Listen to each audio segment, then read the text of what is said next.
I'm Laura Dengler. I'm owner and operator of How Sweet It Is out of Sagertown. I'm also a member of the Northwest Pennsylvania Maple Association, also the Pennsylvania Maple Syrup Producers Association, and also the International Maple Syrup Institute. I've been making syrup for 43 years, and we'd like to welcome you today here at the Crawford County Fair and tell you a little bit about how maple syrup is made. Our Northwest Pennsylvania Maple Association started, our very first festival was actually in Spartansburg on April 21st and 22nd of 1950, I think it was 1950 was our first get-together. Here at the Crawford County Fair, they started showing exhibits here in Maple in 1948. The first documented how many exhibits there was in 1951. There was 4 exhibits, and then in 1958 they moved up to 18 exhibits. And now at the fair, there are several exhibitors that show their goods that they have made throughout Crawford County and the local areas. The state, the Northwest Maple Association covers Northwest Pennsylvania, and we actually have 14 counties that we cover, and they are Erie, Crawford, Venango, Mercer, Lawrence, Butler, Forest, Elk, Cameron, Clarion, Armstrong, Jefferson, and Clearfield counties. We cover 14 different counties throughout the state of, throughout the Northwest area.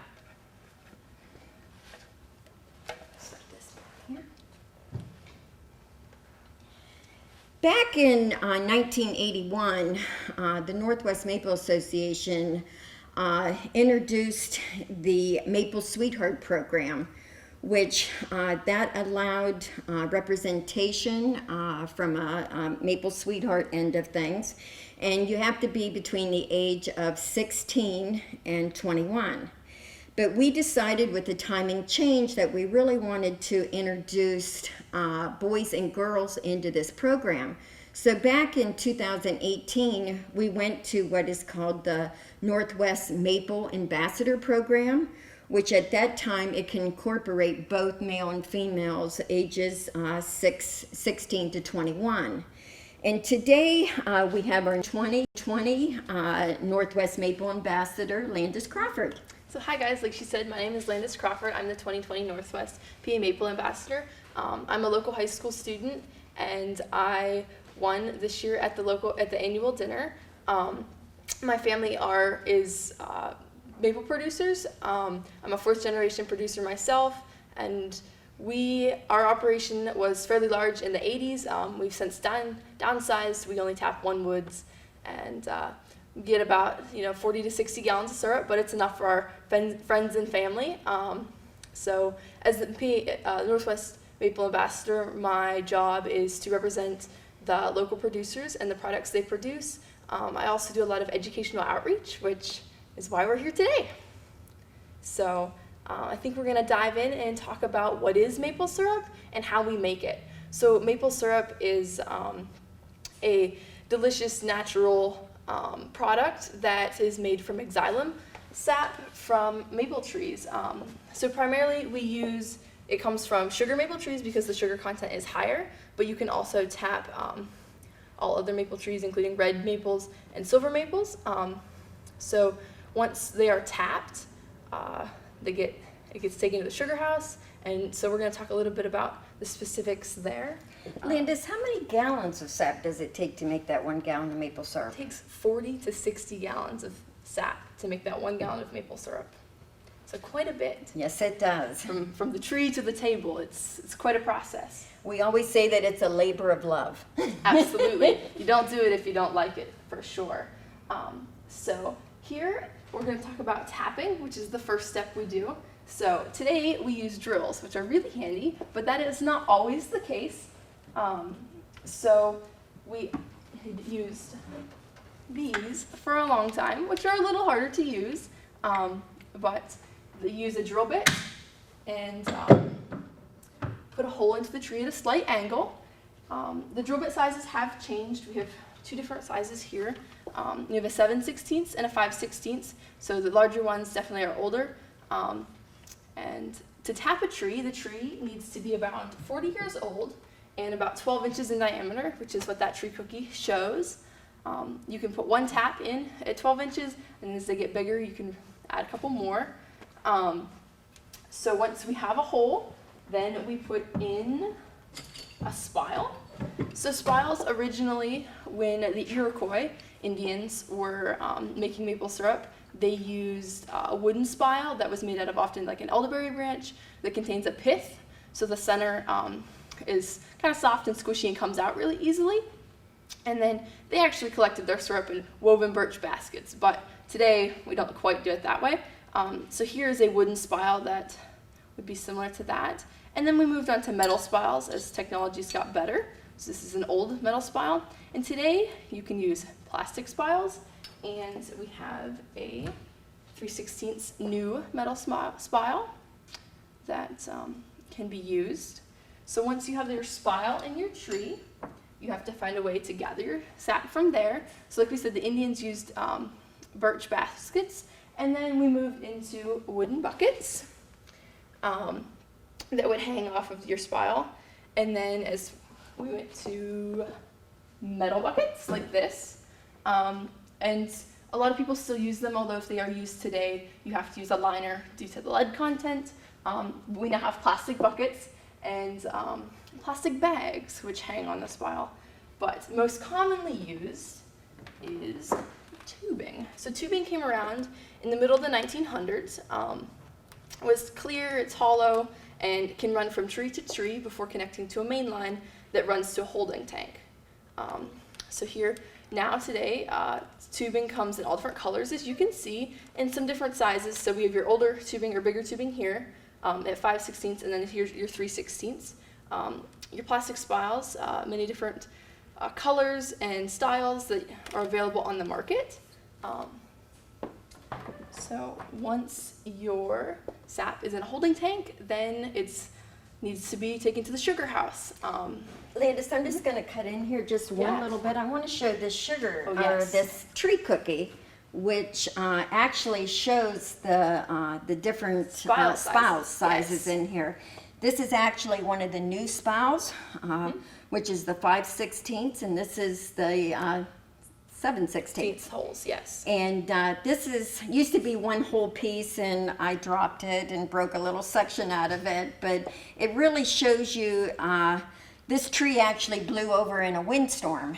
And tapping a tree actually does not do any permanent damage to a tree, but it does leave some scarring in the tree. It does. But it will not kill it.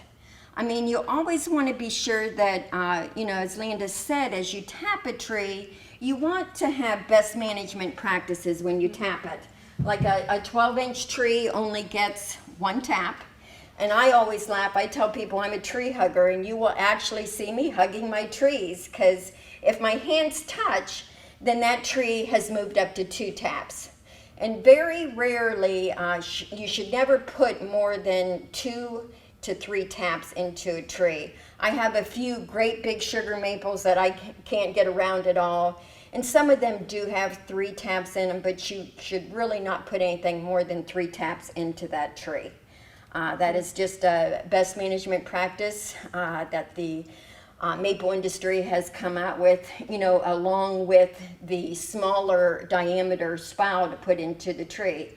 It's just a whole lot healthier for the tree, and also the healing time on that tree. A lot of times on a healthy tree, I can't tell where I've tapped it the year before, where years ago when we used the bigger size spiles, it would take anywhere from 4 to 5 years to have that heal over.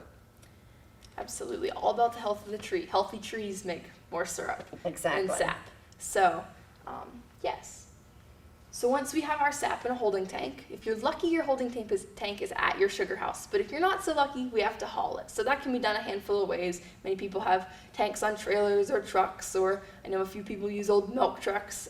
Any way that you can do that. and get it to your sugar house. So once in your sugar house, there is a newer technology that a lot of producers like. It's called a reverse osmosis machine, and it increases the sugar content in your sap. So it removes part of that water before you get to the evaporator. So when you tap a tree and you get your sap and you test it for your sugar content, which you can do with a hydrometer, and so often you're going to look at a sugar content between 1% and 3%, but by running it through a reverse osmosis machine, you can increase that to 8 to 16%. Every producer does it a little bit different, but it really can cut down on the time that they boil. So then it heads into the evaporator.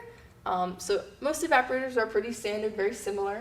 So we have a model here. They're a little bit bigger in person. So all different kinds of sizes, and your syrup enters in the back, and as it moves forward, it heats up, and hopefully by the time it reaches the front, you're at 7 degrees above the boiling temperature of water, which is syrup, which for comparison is about 66 to 67% sugar content. So evaporators can, like this one, are often wood-fired, but can also be on fuel oil or natural gas. Laura has Propane, wood pellets. You know, a few years ago they came out with wood pellet evaporators, which are very efficient. There's a couple people in our association that have the wood pellets, and it's a whole another way of, making maple syrup. Absolutely. A little less labor intensive there versus cutting all the wood that needs to be fed into the evaporator. So once you have syrup, you draw it off the evaporator. There's a few different ways that you can test to make sure you have syrup. So standardly, you have a hydrometer. You would fill this up with syrup and drop your hydrometer in, and it bobs around, and then will show your sugar content. And then you can tell by temperature, like we said, at 7 degrees above the boiling temperature of water, which is around, depending on your altitude, 219 is what you're usually looking at for that. And then we have this, which is a Refractometer. There we go. So you put a drop of purified water in it to calibrate it, and then you can put a drop of your syrup in it, and it will tell you The density of the syrup. There we go. It's just a little bit electronic version of using the hydrometer. Just one more way of testing it. Technology. Yes. Trying to make our lives easier. So now we know we have syrup. We want to make sure we filter syrup. So here we have a boot filter. So you just pour your syrup through there to make sure it's clean, you have nothing in it. Some larger operations use a filter press where it pumps the syrup through a series of plates and filters. And then you can really jug your syrup, which there's a handful of ways you can do that. You have to make sure that your syrup is up to temperature when you do this. But so you have cans you can do. A lot of backyard sugar makers go ahead and can in regular canning jars. It's very easy, simple. Decorative glass is a favorite, especially if you have that certain grade that you've hit for the year. Everyone likes to have their show-off syrup, so those often go decorative glass. And then these, which are very common, and what most people think of when you think of local syrup, are plastic jugs. So, I don't think I missed anything there. No, I think you did a wonderful job there. The only thing is, a lot of times before we jug our maple syrup is we will grate it. Absolutely. And back, I don't know, maybe 5-6 years ago, the USDA went to a new grading system. And years ago, it used to be light, grade A light, grade A medium, grade A dark, and then there was grade B syrup also. And now it is all grade A syrup, and it is graded differently with light transmission. Here is a sample of the different grades. I'll let you talk about it, Landis. I'm sorry. It's okay. So we have the Golden Delicate Taste here, which is a very light, clear syrup. Also referred to a little bit as fancy if anyone ever request that. You have your amber rich taste, a little bit darker, more golden, and then you have your dark robust taste, which is looking more dark, and then you have your very dark strong taste, which looks a little bit more like what you'd see in the store if you were buying syrup, but definitely not quite that. So. Usually the darker the color, it has the stronger maple flavor to it. Absolutely. So. And everybody, sometimes I get asked, what is your favorite? And, and I said, it's really totally up to you. It's whether you like a nice subtle maple flavor or if you like a nice robust maple flavor. Absolutely. My favorite is dark robust or the very dark. I like a really strong maple flavor. What do you like, Landis? We grew up in a household where if it wasn't light, you didn't eat it. That was just the way that when you make syrup, most families have a designated syrup that goes on their table, and dark syrups for us are for candies and other value-added products. So you like the lighter stuff? We like the light stuff, yes. So here we have a digital grater, which is very handy if you wanted to make sure that you got exactly what you wanted. So this opens, and we'll turn it on here. We'll grade some if you guys are curious. You always have to zero it out. So we're going to close it down. Going to calibrate it here. So will tell us that we have 100% clarity there. So I'm gonna start with a light syrup, and it will tell us how much percentage of light transmittance yes. is through it. So we have 72. 72. So what that means that is grade A golden delicate. Anything less than 75% is the percentage, and so it is the golden delicate. Golden delicate. So let's see what we have here.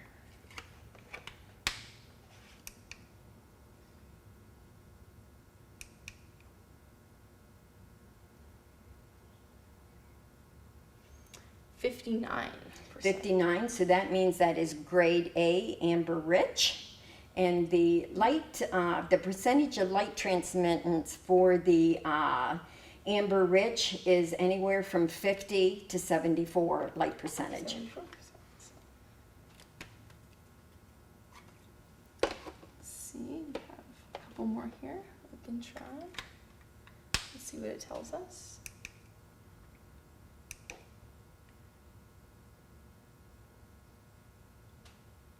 About 30%. Okay, and that means that grade A dark robust taste, and the percentages on that go from 25 to 49% light transmittance. Okay, so we have one more sample. Let's see. And as syrups are judged here at the Crawford County Fair or in any competition, they are, you enter by different grades, and then the judges use a digital grader to make sure that you have entered in the right category. Absolutely, yes. So we have a 15% on this. 15%, and that is a grade A very strong taste, and that is anything below 25%. So there we go.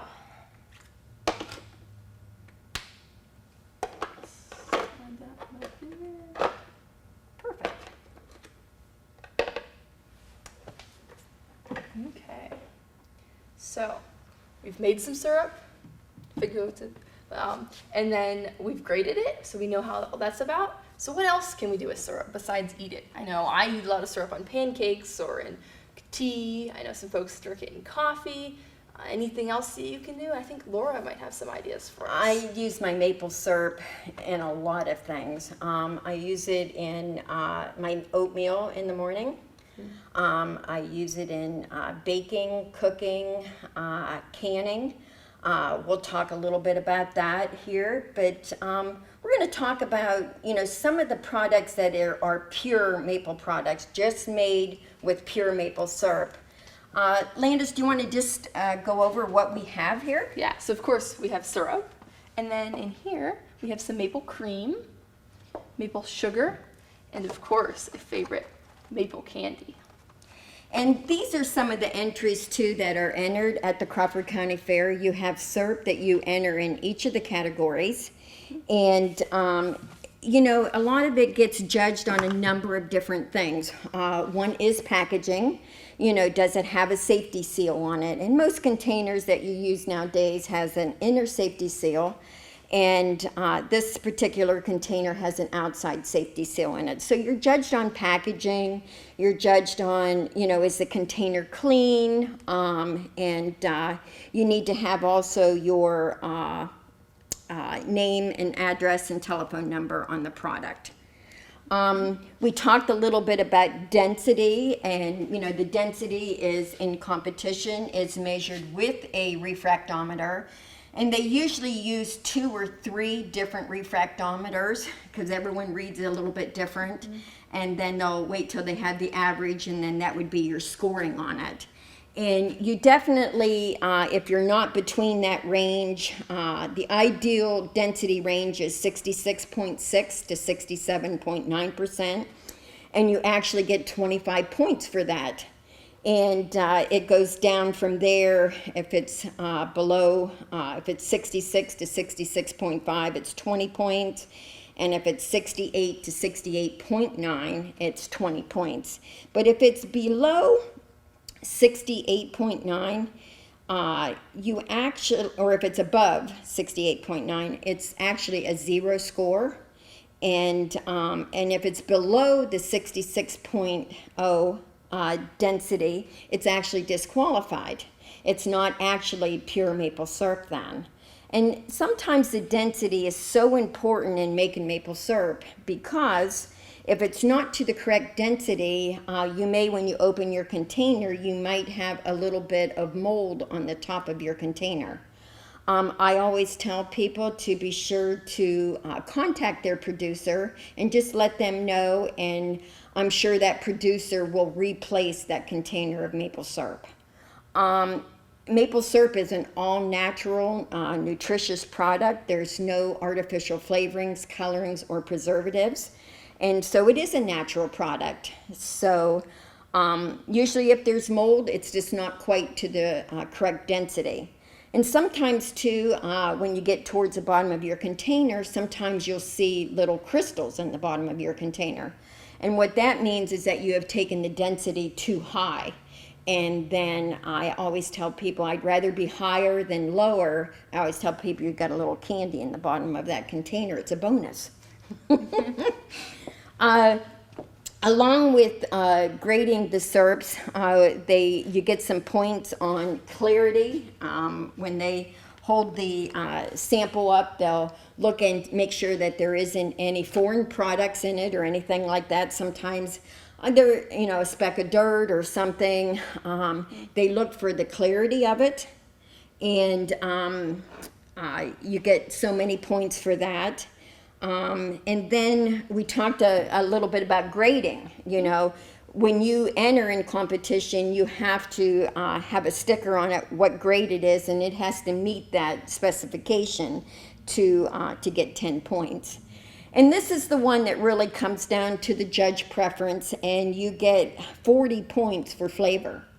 So depending on your judge, which, you know, a lot of times they try to get different judges like every 2 years and stuff like that to be the judge for a contest. And because it is up to flavor and everybody's palate's different. And so you can get up to 40 points on the flavor. And so if you get everything good, you come up with a total of 100%. So we always want 100%. Exactly. Another thing with, and all these products here can be made with a quart of maple syrup. Usually candy is and I always say that this is nature's candy.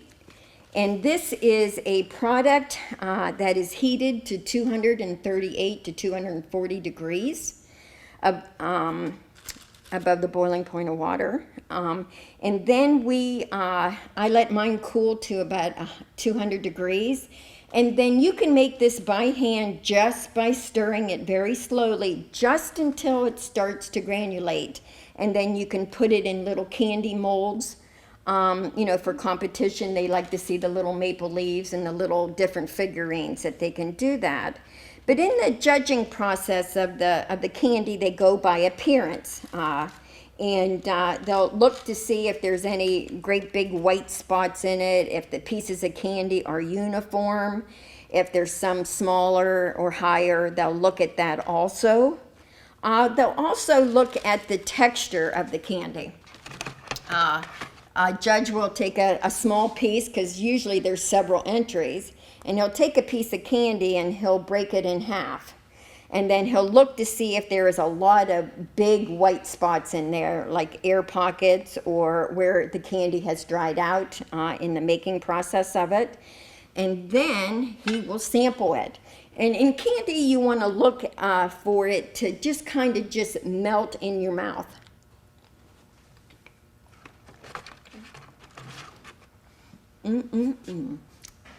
Hopefully, I think it is. I think it is. I think that's a winner.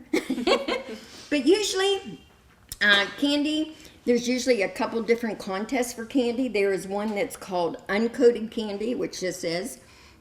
And then they also have one that is a coated candy. Usually candy that is uncoated, shelf life is up to about 2 weeks. Usually if you crystal coat it, it can be anywhere from 3 to 6 months, depending on where the candy is stored at. You know, sometimes if it's in a warm place, it'll start to get the little white spots on it. But if it's kept in a cooler temperature, and sometimes, like I said, it can last up to, 3 to 6 months with the candy. So that's why a lot of producers do crystal coat it, so it's shelf stable longer. One of our other things that we make with a quart of maple syrup is maple cream. And I brought in 2 different samples here. I wanted to show you that in maple cream, sometimes you'll have a separation of the maple syrup on top. And maple cream is a product which again is just made with pure maple syrup. It's cooked to 232 degrees, and then it's cooled very, very quickly. And you can do this also by stirring, or we have a cream machine that has a gear-driven motor on it, and so that we use that. But if you ever get a container of maple cream, this is a product that is refrigerated, and you see it separate, you can just stir it back together till it comes up to that real nice creamy consistency. In judging cream, sometimes the judges look at the consistency of it. First, right off the get-go, this container, since it had separated, would have been marked down a few points just because of the separation. The judge would go ahead and stir it, and then he would look at the consistency. This container here is a little bit thin. You want to almost have the consistency of peanut butter.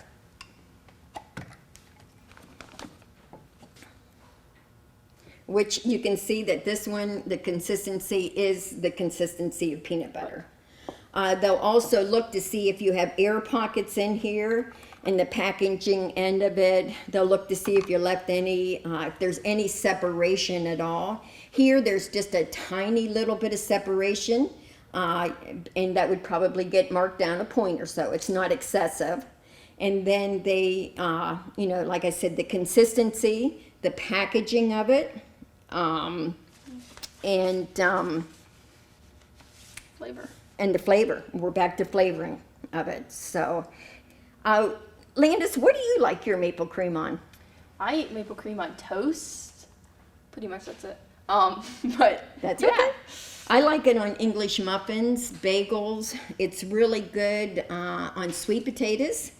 It's really great dipping sweet potato fries in it. That's a big thing. I use it also as a frosting. One of my go-to things is making brownies. and putting this maple cream on top of the brownies. And when you put that maple with the brownie, it puts a whole new meaning to a brownie. So I've had those and they are very good. I also use it as like frosting on a spice cake, an apple cake. This is really good, especially this time of year, on maple zucchini bread. Put a little dab on there, Yeah. just to add a little extra flavor to it. But like I said, this is another product that's just made with pure maple syrup, but it is a refrigerated product Absolutely, you gotta keep that one cold. because it's processed cold. Another product that we can make with maple syrup is maple sugar. And a lot of times people call it maple granulated sugar, maple crumb sugar. I just call it maple sugar. But there's several different, things that, people look at that. And a lot of times, we talked about the grades of syrup, and you can make sugar out of a couple different grades of syrup. You can use the lighter syrup. You can definitely see that it makes a lighter maple sugar. This was made with a dark robust, which is a little bit darker sugar. And like I said, usually the darker the syrup, the more maple flavor that you have in it. Both could be entered as judging. Some judges like the nice light. Some judges, just like a nice color, or a nice little brown color. In judging the sugar, most certainly, again, it is on container. It's got to have a name on it. It's got to be labeled. The unity of the granular of the sugar gets graded. And one of the neat things with maple sugar is that they have what's called a creep test on it. And the judges will take a tablespoon or so of syrup, and you can actually see as you pour it, it will actually start flowing down and moving. So you get judged on the creeping of the maple sugar. Not always when you make a batch of sugar does it creep nicely. This is a lighter grade, and you'll see that it doesn't quite flow quite as nice as that. It doesn't have the nice creeping of it. So whether this might get higher points for the color, this would get higher points for the creeping end of it. So that is one of the things that's really judged on in the sugar. And then again, it comes down to Flavor. It's all about the flavor. It's all about the flavor. Some of the things that we use with these different, especially with the maple sugar, this time of year, is that I do a lot of baking. My household has very, very little white sugar in it. I'll take a gallon of syrup, I'll heat it to 255 degrees, I'll mix it with a mixer, and then I'll sift it to make the granulated sugar. 1 gallon of syrup will make right around 7.5 to 8 gallons of pure maple sugar. And that's what I use in my household. I look at recipes. If they call for 1 cup of white sugar, I'll add 1 cup of maple sugar to it. Sometimes if they ask for brown sugar, if I don't have brown sugar in the house, I'll use the maple sugar in it. I'll replace both sugars in a recipe with the maple sugar. You can definitely replace sugars with the maple syrup. It's usually a 3/4 cup instead of a 1 cup, just because of the liquid end of it. And then you usually have to reduce the liquid in the recipe to have it turn out correctly. Sometimes cooking with maple is a little, you kind of have to judge things. Sometimes you have exploratory, exactly. But the flavor that you'll get into a cookie or a piece of bread or anything that you can do with it, it just is amazing what that maple flavor will do to a different product. Absolutely. There's so many other things that you can do with the maple syrup, with sugars. Here is a maple sprinkles. which is a product that after I get done sifting my sugar, I'll have a little bit bigger granular, and I'll sell that as a maple sprinkle, and people love this sprinkled on their oatmeal, or one of their favorite things is vanilla ice cream. Absolutely. Another thing that you can do with the maple sugar is you can add spices to it. You know, add a little cinnamon to it. Excellent on your toast in the morning. I like this on oatmeal. So even meat rubs and things like that. Yep. You can add other spices to the maple sugar to make a really nice meat rub. You know, onion powder, chili powder, you know, just however you like to make a meat rub. You know, a lot of meat rubs call for sugar in it. Just replace that sugar with maple sugar in it. And it really puts a different flavor to it. One of the other products that is made, we'll go with the syrups. You know, nowadays, the marketing of maple syrup has really jumped up to another level. A lot of people are having barrel-aged syrup. They have rum, they have bourbon, they have rye, barrel-aged syrup. What they'll do is they'll purchase a barrel that had rum or bourbon in it, and then they'll put their maple syrup in it, and they'll age it. You know, some people, depending on what flavor they're looking at, sometimes they'll age it anywhere from a month to a year in that container. It's just whatever the producer's looking for. But that is another market that people have really like to use. They like it on ice cream. They like it in their coffee. They like it in a drink. Even some flavoring. I know we have a local producer that does raspberry. Yep. A lot of times now producers are using a vanilla bean, putting it into the maple syrup. They're using coffee beans. They're using cinnamon. Just a number of different things to just step up another market into marketing pure maple syrup. One of the things here, you can use maple syrup and cook it down to 240 degrees, and you can maple coat any kind of a nut. You can do peanuts, pecans, mixed nuts, walnuts, almonds. Sometimes you can add a little cinnamon to if your maple syrup as you're cooking it, or add some cayenne pepper to make a spicy nut. You just pour the hot syrup onto the nuts, just keep on stirring them until it starts to crystallize in it.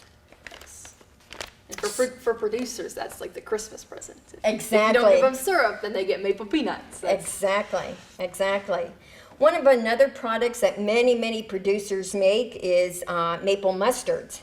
And they'll have a basic maple mustard, and then they'll add spices to it to make a spicy mustard, or a hot and spicy, or, you know, just a number of different spices to make different kinds of maple mustards. Absolutely. And then there's barbecue sauces. You know, you can make a maple barbecue sauce, which is made with the pure maple syrup. And you can make salad dressings, glazes. I mean, just unbelievable what you can do with the syrup. Just don't be afraid to experiment with it. That's the main thing. I do a lot of canning with maple syrup.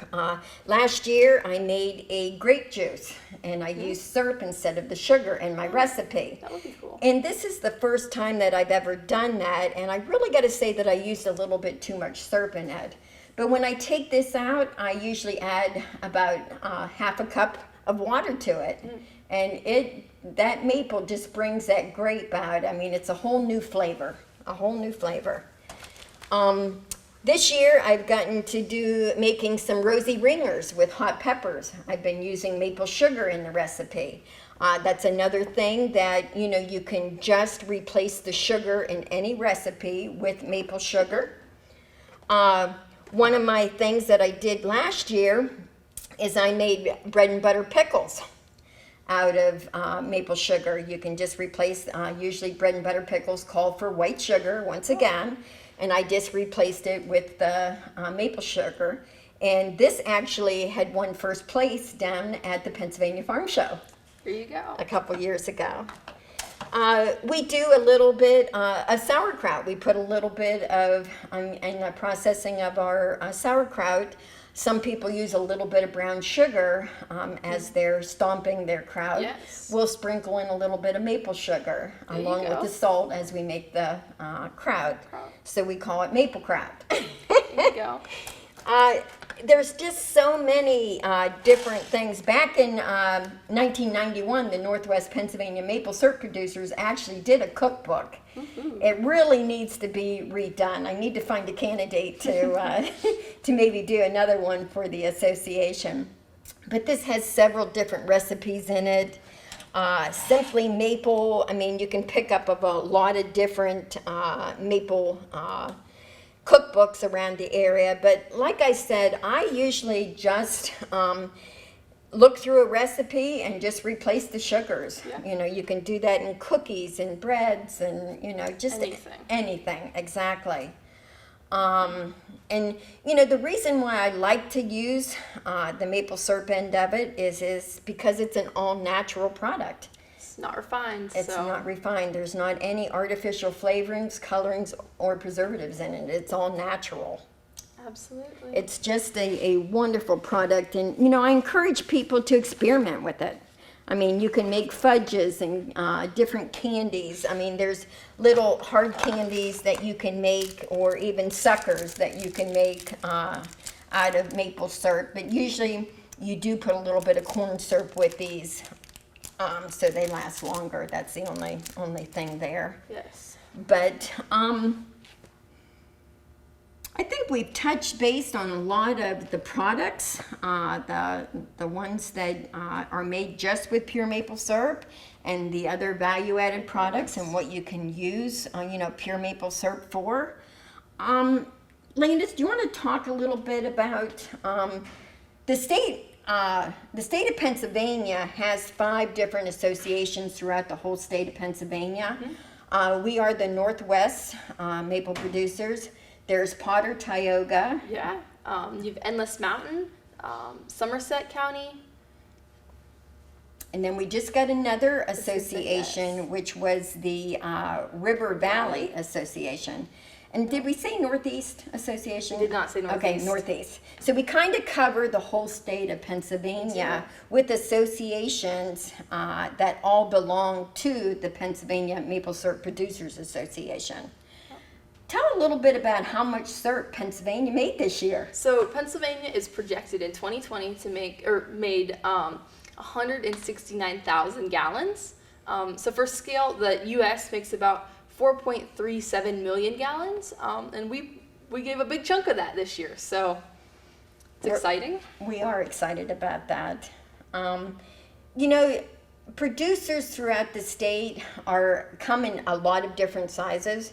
You know, some of our members only make 10 or 15 gallons of syrup. Yep. I call a lot of people backyard sugar makers, and there's a lot more producers in the state of Pennsylvania, but they are not members of the association.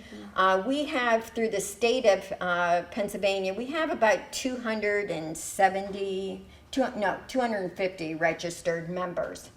But there is a whole lot more people that only make 2 or 3 gallons for their own personal use that are not members. Absolutely. 'Cause you don't want to run out. That is horrifying sometimes, right? Like And where can you go to if you do run out of syrup? Where can you look at on the internet? the Northwest Producers, we have a Facebook, a website, and an Instagram. And so the website has contacts for all of our producers that are members, and their information is on there. Call them up, find out who's nearest to you or who's you want to buy, and they're always willing to help and get you what you want. And even if you ever want to get started in the maple industry, you know, we as a whole group are always willing to share what our knowledge. We're always willing to help you in any way. I usually try to tell people that want to get into making a little bit is find a producer and go help them for a year. Always looking for an extra hand. Exactly, because as you can see, this is a labor of love. Absolutely. I think that concludes our program, and we want to thank you for having us today. Absolutely. And you know, with the trying times that we have here, you know, even a lot of producers are, a lot of their shows are canceled this year due to, you know, the COVID-19. So we're asking that, you know, you do support the local producer closest to you, and thank you. Yes, thank you guys.